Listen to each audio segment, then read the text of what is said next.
सभे मगहिया भाई बहन के भुलेटन काका के राम राम आथिन मगहिया खबर में सुनथिन देश दुनिया के खबर। राजस्थान विधानसभा चुनाव लेल पड़ल 75% वोट।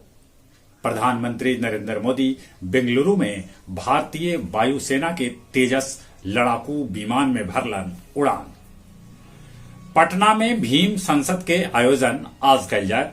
मुख्यमंत्री नीतीश कुमार करतन संबोधित। आदित्य L1 अंतिम चरण पर पहुंचे के करीब है। प्रधानमंत्री नरेंद्र मोदी आज करतन रेडियो पर मन के बात। बिहार के मंत्री संजय झा मांग कैलका है कि दरभंगा एयरपोर्ट के नाम विद्यापति के नाम पर रखल जाए। मुंबई हमला के आज 15वां वर्षी मनावल जाए।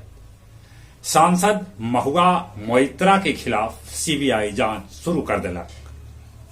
घोड़ा सहन शहर के एगो घर में आग लगे से 3 आदमी जिंदा जर गलन। सुरंग हादसा के बचाव लेल अमेरिका से मंगावल गेल ऑर्गर मशीन आखिरकार हो गेल खराब। कोचीन यूनिवर्सिटी में फेस्ट के दौरान भगदड़ मचल, जेकरा में 4 छात्र के हो गेल मौत। रूस यूक्रेन पर कैलक अबले के सबला बढ़गर ड्रोन हमला। ऑस्ट्रेलिया में भेटायल दुनिया के दूसर का सबला चमचमाइत पत्थर। इजराइल हमास के बीच युद्ध विराम जारी।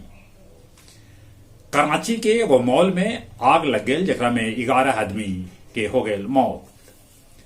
खिजर सराय भीर उतरला गांव में टंकी के खोदाई के दौरान भेटायल 9 गो प्राचीन दुर्लभ प्रतिमा। गया जिला हिंदी साहित्य सम्मेलन भवन में काव्य संध्या 483 के आयोजन कैल गेल, जेकर अध्यक्षता उपेंद्र सिंह आउ संचालन खालिक हुसैन परदेसी कैलका। समाज सेवी व्यवसायी शिवराम डालमिया के मनावल गेल 9वां पुण्यतिथि। गया स्टेशन पर 161 गो बेटिकट यात्री के जुर्माना कैल गए। अब कुछ खेल के समाचार। भारत ऑस्ट्रेलिया के बीच दोसर का T20 मैच आज तिरुवनंतपुरम में। भारतीय क्रिकेट टीम के द्रविड़ के जगह कोई दूसरा कोच बनावल जा सका। सात्विक चिराग के जोड़ी चीन के फाइनल में जगह बना लेलक।